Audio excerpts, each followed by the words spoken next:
ನಾನು ದೆಹಲಿಗೆ ಬಂದಿದ್ದಕ್ಕೆ ಯಾವ ವಿಭಿನ್ನ ಚರ್ಚೆಯೂ ಬೇಡ. ಯಾರನ್ನು ಭೇಟಿ ಮಾಡಬೇಕೋ ಅವರನ್ನ ಮಾಡಿದ್ದೇನೆ. ಅದನ್ನೆಲ್ಲ ಹೇಳೋದಕ್ಕಾಗೋದಿಲ್ಲ. ನಾಳೆ ಎಂಎಲ್ಸಿ ಮತ್ತು ಎಂಎಲ್ಎಗಳಿಗೆ ಭೋಜನ ಕೂಟದ ಇದೆ.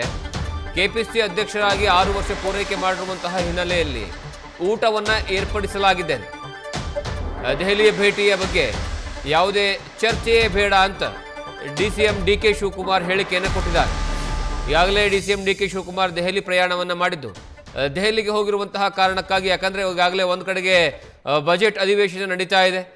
ಆ ಒಂದು ಸೆಷನ್ ಮುಗಿದು ಆದಮೇಲೆ ಬಹುಶಃ ಸಿಎಂ ಬದಲಾವಣೆಯ ಚರ್ಚೆಗಳು ಮತ್ತೆ ತಾರಕಕ್ಕೆ ಇರುತ್ತೆ ಅನ್ನುವಂತಹ ವಿಚಾರ. ಆ ಕಾರಣಕ್ಕಾಗಿ ದೆಹಲಿಗೆ ಡಿಸಿಎಂ ಡಿಕೆ ಶಿವಕುಮಾರ್ ತೆರಳಿ ಅಲ್ಲಿ ಹೈಕಮಾಂಡ್ ನಾಯಕರ ಭೇಟಿಗೆ ಪ್ಲ್ಯಾನನ್ನು ಮಾಡಿಕೊಂಡಿದ್ದಾರೆ ಎನ್ನುವಂತಹ ಚರ್ಚೆ ನಡೀತಾ ಇತ್ತು. ಈಗ ಸ್ವತಃ ಡಿಸಿಎಂ ಡಿಕೆ ಶಿವಕುಮಾರ್ ಅವರೇ ಈ ಬಗ್ಗೆ ಸ್ಪಷ್ಟನೆಯನ್ನು ಕೊಟ್ಟಿರುವಂಥದ್ದು. ಆದರೆ ರಾಜಕೀಯವಾಗಿ ಎದುರುಗಡೆ ಹೇಳಿರುವಂತಹ ವಿಚಾರ, ತೆರೆಮನೆಯಲ್ಲಿ ನಡೆಯುವಂತಹ ವಿಚಾರ ಬಹಳಷ್ಟು ವ್ಯತ್ಯಾಸಗಳಿರುತ್ತೆ. ಈಗ ದೆಹಲಿಯಲ್ಲಿ ಡಿಸಿಎಂ ಡಿಕೆ ಶಿವಕುಮಾರ್ ಹೇಳಿಕೆಯನ್ನು ಕೊಟ್ಟಿದ್ದಾರೆ. ನಿನ್ನೆ ಸಂಜೆ ಡೆಲ್ಲಿಗೆ ಬಂದಿದ್ದೀರಿ, ಯಾರನ್ನು ಭೇಟಿ ಆದ್ರಿ? ನಾನು ಖಾಸಗಿ ಮದುವೆ ಇತ್ತು, ನನ್ನ ಫ್ರೆಂಡ್ ಪೂನಾ ಫ್ರೆಂಡು ವಿಲಾಸರಾವ್ ದೇಶಮುಖ್ ಶಿಷ್ಯಂದು, ಅದಕ್ಕೆ ಬಂದಿದ್ದೆ. ಇವತ್ತು ಅಸ್ಸಾಂ ಅಧ್ಯಕ್ಷರು ಇವತ್ತೆಲ್ಲ ಮೀಟಿಂಗ್ ಇದೆ. ಈಗ ಕಾಂಗ್ರೆಸ್ ಆಫೀಸ್ ಹೋಗ್ತಾ ಇದ್ದೀನಿ. ಯಾರನ್ನ ಪಕ್ಷಕ್ಕೆ ಅಧ್ಯಕ್ಷ ಸೇರಿಸ್ಕೊಳ್ಳುವಂತ ಒಂದು ಕಾರ್ಯಕ್ರಮ ಇದೆ, ಅವೆಲ್ಲ ಇದೆ. ಯಾರು ಭೇಟಿ ಮಾಡಬೇಕು ನಾನು ಮಾಡಿದ್ದೀನಿ. ಬಂದ ಮೇಲೆ ಕೆಲವು ಕೆಲಸ ಮಾಡಬೇಕಲ್ಲ. ನಾಳೆ ಕೆಪಿಸಿಸಿ ಅಧ್ಯಕ್ಷರಾಗಿ ಹೌದು, ನಾಳೆ 6 ವರ್ಷ ಆಗಿದೆ. ಅದ್ರ ಪ್ರಯುಕ್ತ ನಮ್ಮೆಲ್ಲ MLAಗಳು ಯಾರು ಗೆದ್ದಿದ್ದಾರೆ, MLCಗಳು, ಅವ್ರಿಗೆಲ್ಲ ಒಂದು ಊಟ ಕೊಡ್ತಾ ಇದ್ದೀನಿ. ಅದಾದಮೇಲೆ ನೆಕ್ಸ್ಟು ಇನ್ನೊಂದು ದಿನ ನಮ್ಮ ಡೆಪ್ಯೂಟಿ ಕ್ಯಾಂಡಿಡೇಟ್ಸು ಮತ್ತು ನಮ್ಮ ಜಿಲ್ಲಾ ಕಾಂಗ್ರೆಸ್ ಅವರಿಗೆ, ಬ್ಲಾಕ್ ಕಾಂಗ್ರೆಸ್ ಅಧ್ಯಕ್ಷರು ಅವ್ರಿಗೆಲ್ಲ ಒಂದು ಕಾರ್ಯಕ್ರಮ ಮಾಡ್ತಾ ಇದ್ದೀನಿ. ಸೊ ಫಸ್ಟು ಅಸೆಂಬ್ಲಿ ನಡೀತಾ ಇರೋದ್ರಿಂದ ಇವ್ರನ್ನೆಲ್ಲ ಕರೆದಿದ್ದೀವಿ. ಹೈಕಮಾಂಡ್ ಭೇಟಿ ಏನಾದ್ರು ಮಾಡ್ತೀರಾ ಸರ್? ಹೇಳಿ, ಹೈಕಮಾಂಡ್ ಭೇಟಿ ಮಾಡ್ತೀರಾ? ಅಲ್ಲ, ಬಂದ್ಮೇಲೆ ನಾವು ಯಾರು ಏನ್ ಭೇಟಿ ಮಾಡ್ಬೇಕು ಮಾಡ್ತೀವಿ. ಅದೆಲ್ಲ ನಾನು ಹೇಳಕ್ಕಾಗ್ತದ ಪಬ್ಲಿಕ್ ಅಲ್ಲಿ? ನೀವ್ ಹೇಳ್ತೀರಾ DK ಹೋಗಿದ್ರು, ಅಪಾಯಿಂಟ್ಮೆಂಟ್ ಕೊಟ್ಟಿಲ್ಲ, ಕಾಯ್ಕೊಂಡು ಕೂತಿದ್ದಾರೆ ಅಂತ. ಹಿಂಗೆ ಕಾಯ್ಕೊಂಡು ಕೂತಿದ್ವಿ ನೋಡ.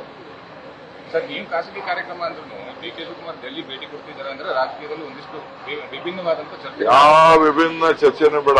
ನಾಳೆಲ್ಲ ಊಟ ಇದೆ, ಆಯ್ತಾ? ನಾಳಿದ್ದು CLP ಇದೆ.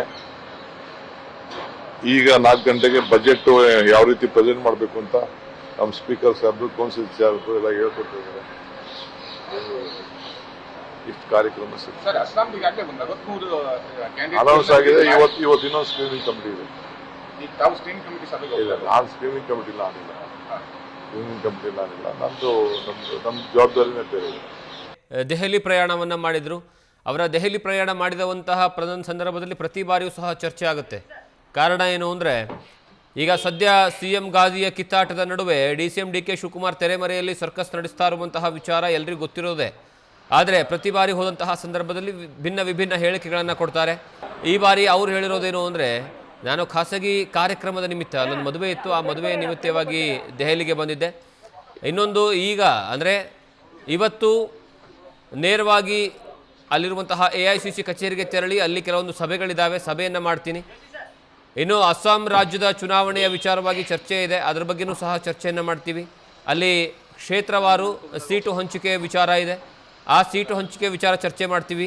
ಯಾವುದೇ ಕಾರಣಕ್ಕೂ ಹೈಕಮಾಂಡ್ಗೆ ಭೇಟಿ ಮಾಡೋದಕ್ಕೆ ಬಂದಿಲ್ಲ, ಬಂದಂಥ ಭೇಟಿ ಸಿಕ್ಕಂತಹ ಸಂದರ್ಭದಲ್ಲಿ ಭೇಟಿ ಮಾಡೇ ಮಾಡ್ತೀವಿ ಅನ್ನುವಂತಹ ವಿಚಾರವನ್ನು DCM DK ಶಿವಕುಮಾರ್ ಹೇಳಿಕೆಯನ್ನು ಕೊಟ್ಟಿದ್ದಾರೆ.